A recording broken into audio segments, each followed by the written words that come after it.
Hello, and welcome to Keep Middlesex Moving Mobilities Matters podcast. I am Cristina Fowler, and I am joined today by my fellow host, Arlene Holt. Hey, Arlene.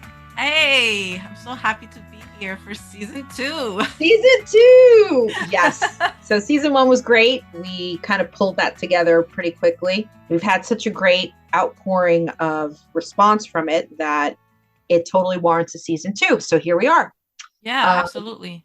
So this season's podcasts are going to be airing on the 2nd and the 4th Wednesdays of each month, beginning in October.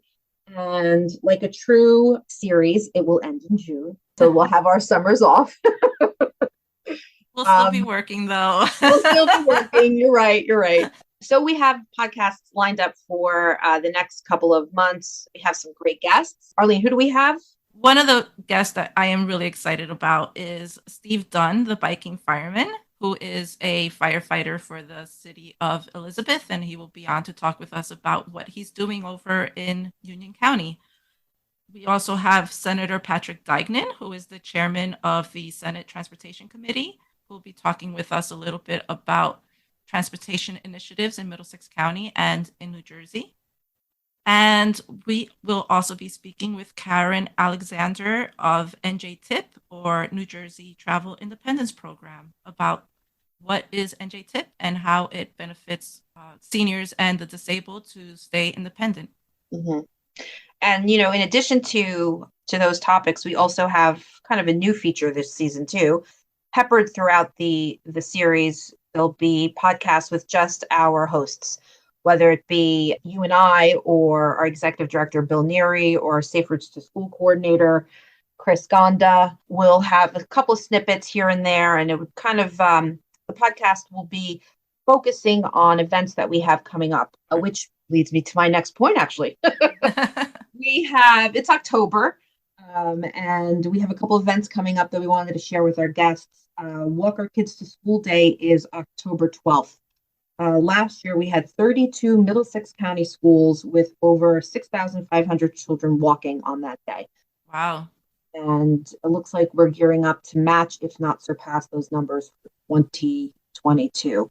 Yeah, and that's one of our signature events here at KMM. We really look forward to Walk Our Children to School Day. It is, and it's actually walk and bike to school, so it's a great day. It's a great way for kids to become comfortable with it, and for parents to become comfortable with the idea of their kids walking to school.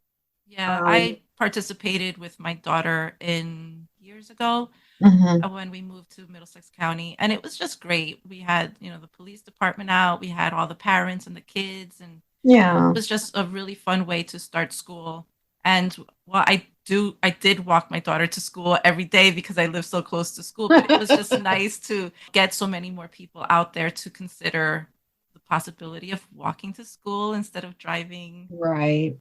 So. The dreaded drop-off lane. And yes, exactly. lane, and then the whole anti-idling issue. Yeah. And honestly, it's great to walk and bike to school. I mean, it's invigorating. Statistics even show that when you do that, students learn more when they walk or bike to school.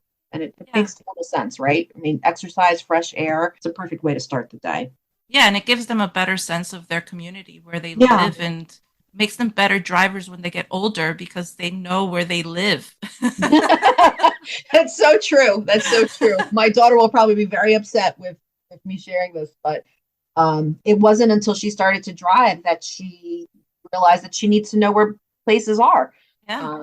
She's always been driven, so it's a whole generation like her that really needs to pay attention. But enough about her, because she'll really hate me for sharing that. Sorry, Mom. We also have coming up, we have a ride and drive event coming up in October at Penn Medicine at the Princeton Medical Center. It's an electric vehicle event. So if you work at either Penn Medicine or Firmenich or in the area, please stop by and say hello. We'll have a table there. It's a great event. You'll be able to drive an electric vehicle. I'd also get some information on state initiatives and the benefits that are the tax breaks. Yes, and if you can't make it, please do visit us online, because we do have all that information on our EV page.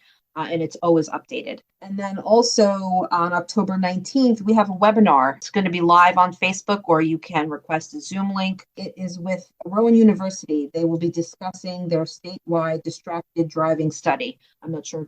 Well, it was in the news probably about a couple of months ago, made some headlines.